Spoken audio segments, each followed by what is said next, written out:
Tonight on the Bayou Breakdown. LSU Baseball hits the diamond for a Monday night tilt. How one-star freshman is impacting beach volleyball. And a look at a special character that has campus flipping out. All that and more, the Bayou Breakdown starts now.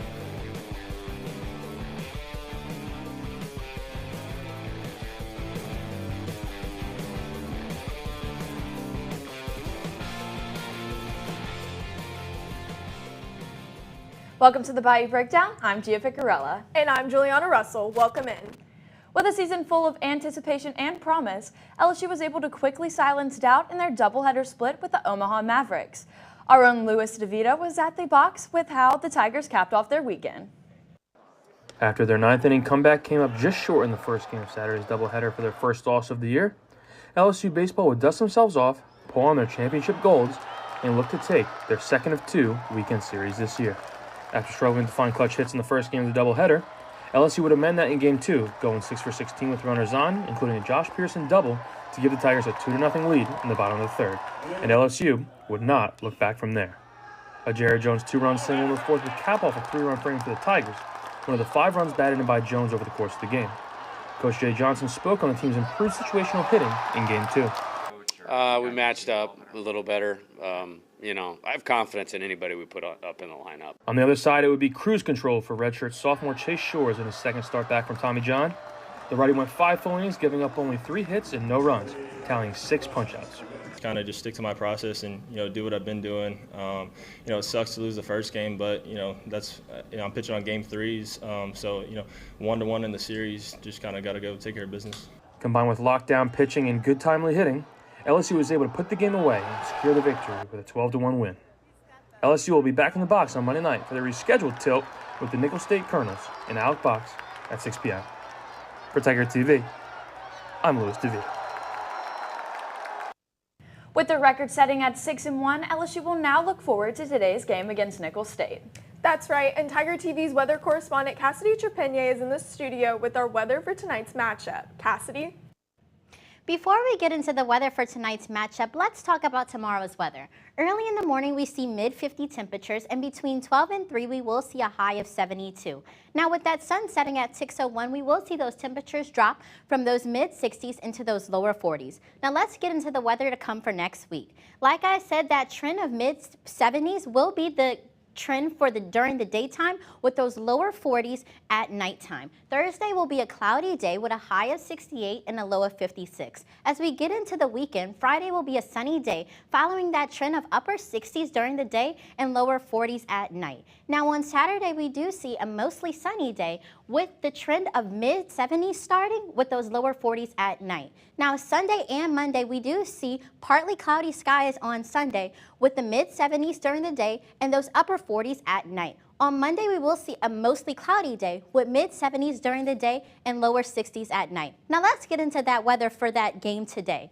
First pitch will be at 6 p.m., which is also the time of the sunset. So we're not really looking at the 12 and 3 temperatures. We're looking more at the 6 p.m. with that 61-degree temperature that will drop into those mid-50s towards the nighttime. That's all I have for you guys today. Let's take a live look with our sports directors, Madeline and Olivia, on field.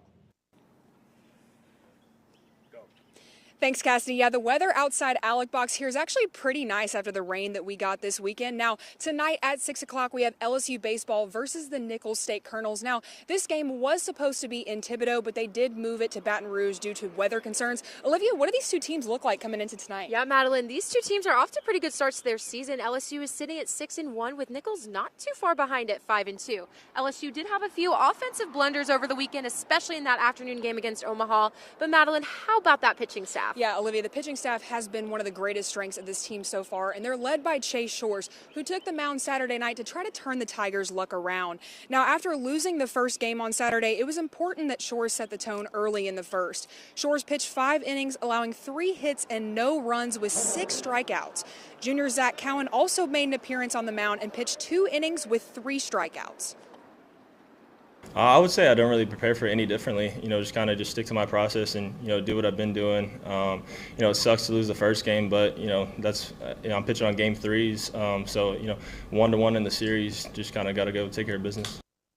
Now, ride down the road at Tiger Park, it's all good vibes for LSU softball as they improved to 14-0 on their season following their LSU Invitational. The Tigers are hot on both sides of the ball. Over the past 4 games, they've recorded a .420 batting average and a team ERA of 2.63. Now the Tigers are going to look to carry this momentum into their first away series of their season as they head to Fullerton, California to participate in the Judy Garman Classic.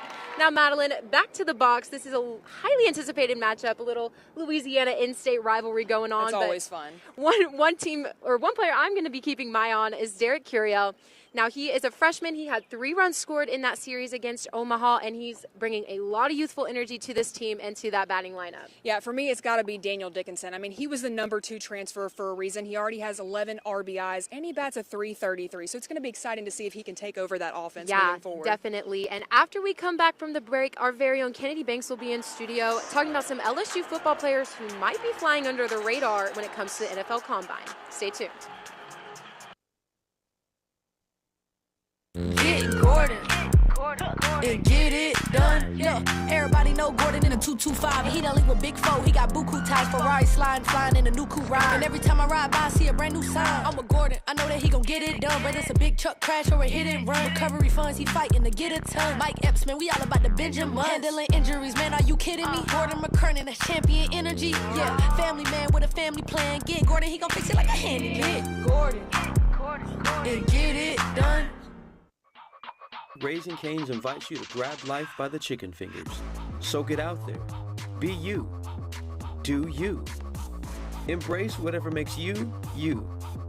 All while enjoying Raising Cane's hand-battered cooked-to-order chicken fingers, crispy crinkle-cut fries, buttery Texas toast, and that secret recipe cane sauce that makes everything that much better. So go on. Savor the day. Raising Cane's chicken fingers. One love.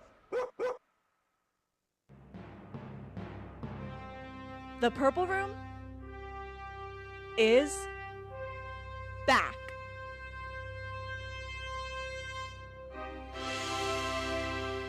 We're back this semester with episodes every Friday. And we're talking the latest on everything LSU sports, news, lifestyle, and more. And we're bringing you some exclusive interviews with top-tier guests. The Purple Room Podcast. Tune in every Friday wherever you get your podcasts. Welcome back to the Bayou Breakdown, and welcome to Robbing the Bank with me, Kennedy Banks. It's my favorite time of the year, NFL Combine and draft season. Now, there are 8 Tigers attending this year's NFL Draft Combine in Indy, but I'm going to focus on the 3 Tigers I deem underrated and think are possible steals in this year's draft class. Let's hop right in. Up first, we have CB1 Zy Alexander. He comes in at 6'3", 190-ish pounds, and he really uses his frame super well right off the line, only allowing a 4.4 average passer rating when he's targeted. Like all players, though, there are a few knocks on his game. He will have to work on his hands, as his release can get a little sloppy and he gets surprised by the more explosive receivers. Now, I wish we had more film to show you guys. Alexander really does so many things well, but balls aren't really thrown his way, so when they are, we, don't really get them. But he grabbed 2 interceptions and 5 PBUs. This is a really deep defensive draft class, especially at the cornerback position, but Zy is legit, and he will add value wherever he ends up.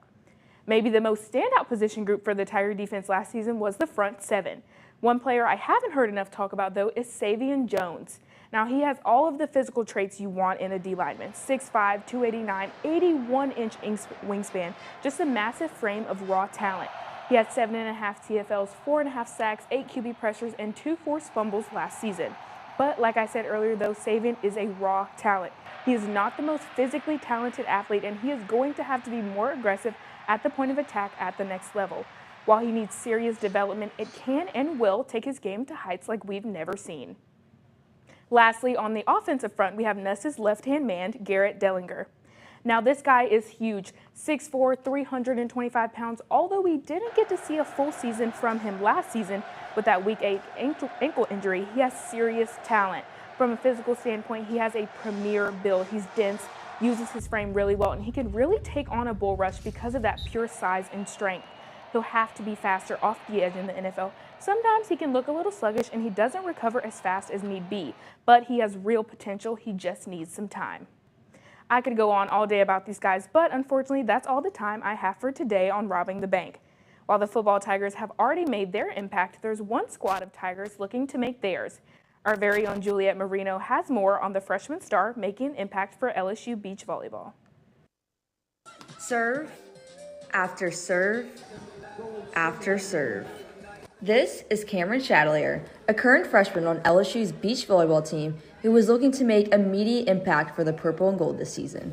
When asking Cameron on why she chose LSU, her response was something to be noted. I felt like LSU stood out a lot because they really worried about like the person rather than just like how I played volleyball. Like they really just cared about me, and they like talked about how the team was more of a family and that they just like took care of everyone around them. Not only did the colors purple and gold matter to Chatelier, but also the number on the back of her jersey. For some, a number can mean something little, but for her, it means something more. Her great-grandmother. I'd always worn number 3 without a meaning, but then my senior year of high school, my great-grandmother passed away on February 3rd, so I feel like it really has like a bigger meaning to me now. Like she was truly my biggest fan and like did not miss a game ever and just loved watching me, and she would always tell me to hit that ball hard, and like I feel like I just want to carry her with me everywhere I go, like through my number and like just how I carry myself. For this season, Chatelier is all in for the Tigers' success, but it wouldn't be without the help of her teammates Emily Myers and Gabby Bailey, who have become role models for her on the court. When asked about what Chatelier is like as a teammate, senior Gabby Bailey came with full praise about the young freshman. Cameron is an amazing teammate. She is so positive and makes everybody feel so good when you're around her. She's also amazing at volleyball. I think it is apparent that she worked really hard before she got here, and it seems like it's really paying off. As the season kicks off, Chatelier already has her mind set on being a big help for her team. Even though LSU beach volleyball has one goal in mind, Chatelier has a few goals of her own. My biggest goal for this season is like carrying myself really well and with confidence, and like knowing that I have LSU across my chest and like the weight of that, and just embracing that expectation that like I'm gonna represent this program well, whether I'm on the side cheering for my team or I'm on the court, and just trying to play my best. As LSU's beach volleyball season begins, the team hopes to go even further in the NCAA tournament after losing last year in the semifinals against UCLA. Even though this is her first year, Chatelier is excited for what's to come. For Tiger TV Sports, I'm Juliet Marino. Chatelier helped the Tigers to 5 wins in her games against Florida Gulf Coast and North Alabama to start the year. The Tigers will storm the sand again on Friday the 28th and Saturday, March 1st for the Tiger Beach Challenge. Coming after the break, LSU Gymnastics returns to the podium this week, and a look at a unique character on LSU's campus. Stick around. Get Gordon and get it done. Yeah, everybody know Gordon in a 225. He done link with Big Foe. He got buku ties, Ferrari sliding, flying in a new coupe ride. And every time I ride by, I see a brand new sign. I'm a Gordon. I know that he gon' get it done. Whether it's a big truck crash or a hit and run, recovery funds, he fighting to get a ton. Mike Epps, man, we all about the Benjamin. Handling injuries, man, are you kidding me? Gordon McKernan, that's champion energy. Yeah, family man with a family plan. Get Gordon, he gon' fix it like a handyman. Get Gordon and get it done. Raising Cane's invites you to grab life by the chicken fingers. So get out there. Be you. Do you.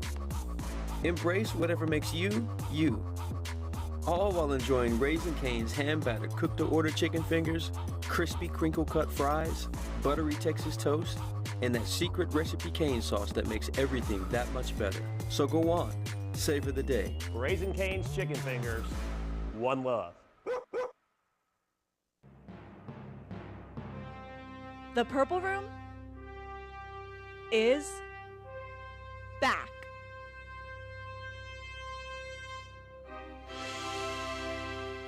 We're back this semester with episodes every Friday.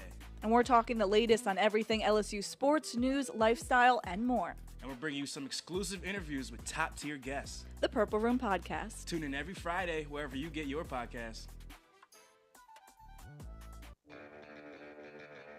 Are home problems turning your life upside down? Trust Southern Air Cooling, Heating, Plumbing, and Electrical to save the day. From electrical issues to keeping you comfortable, plumbing repairs, and even generators, we do it all. Southern Air Cooling, Heating, Plumbing, and Electrical, your one-stop solution for electrical, AC, plumbing, and generators. If you need us to save the day for you, call or visit us online at southernairbr.com.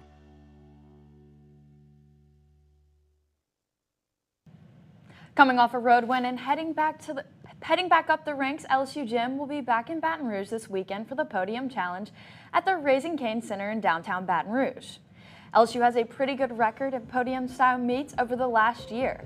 Last year's Podium Challenge bringing in a new school record, the team winning their 5th SEC championship on the podium and eventually bringing in a natty. Yeah, definitely. I don't think we think too much about a podium or not a podium. We do our normal gymnastics out there every single time, but I think it's good to get out on the podium before we go to an SEC's or further down the line, so just kind of getting the opportunity to compete on a podium for the second time this year, because we did in Oklahoma City as well, but doing it towards kind of the end of the season just to propel us into SEC's and further on this year. LSU men's basketball winning streak snapped after number 2 Florida comes to town. A recurring issue for the team is depth off the bench. Outside of a few pieces like freshman Robert Miller, who had a career-high 19 points in Saturday's game, the team struggles to continue going after their starting 5 takes a break. A combined 12 points were scored from the bench in the second half against the Gators. As the season dwindles down, the team is looking for some more support from the bench. In the second half, we only go 3 of 15 from 3 in a game where we were going to need to make 12 or 14 to win. And but I thought Mike Williams off the bench goes 3 of 6 from 3. He gave us a huge lift there. Rob Miller, 19 points, 10 rebounds. So we're counting on those guys to continue to give us that production. From buckets to backflips, now our own Charlie Thomas has more on one unique character in the quad. Charlie? That's right. You may have seen him on the way to class, sitting in the trees, meditating, or on social media jumping between benches in the quad. David Rumpelo, who many on campus know him as the Yoga Man, has made quite the name for himself. Though he doesn't attend LSU, he's out here in the middle of the quad every day practicing calisthenics, meditation, and parkour. I do a lot of various circus arts, and from the outside, I could see how someone would want to know, like, what is that guy doing? Rumpelo has practiced circus arts for a decade. Now his time in the quad has gotten him attention online and on campus. Yep, this is calisthenics. This is a kind of like gymnastics, but a little bit more street style. It's more expressive, utilizes body weight control rather than external weights. Away from the circus and now on campus, he builds his own community by getting to know other students. I've been coming here like kind of a little soloist on Fridays to just play guitar with my friends. I don't know all their names, but we get together and we play some music. And there will be new faces, new people every time. That's why I like it. Rumpelo also shares his meditation practices with students in the quad because he believes that he's playing a part in helping their learning process. But I also don't want to frame purely why I'm here as a selfless individual trying to help everyone, because doing flips and getting some attention, and it's cool. This is Rumpelo's second year on campus, as he first stayed behind the student union until his roommate told him about coming to the quad. It's been a warm welcome so far, and I have really appreciated getting to know the students. If I'm not at my other job, I'm essentially out here meditating, talking with people. Just like everybody else, his favorite day of the week is Friday, when he can enjoy other people's talents as students liven up the quad by playing music. And David is a crazy, free-spirited individual. I don't know how he got like this, but he's awesome. I really admire the fact that he is absolutely and unapologetically himself at all times. So if you happen to be passing through the quad between 8 a.m. and 12:30, make sure to say hi to David and have a good time. Back to you guys at the desk. While Rumpelo is making a name on campus with his flips, LSU women's basketball made yet another statement on the road Sunday against Kentucky. Head coach Kim Mulkey took her 750th win of her career, and it was a gritty one. For the second time this season, the Tigers made a comeback from a double-digit deficit in the second half. The added pressure of close games may be testing the team's strength in a good way as we head to March. That's all we have for tonight for Tiger TV. I'm Gia Ficarella. And I'm Juliana Russell. Good night.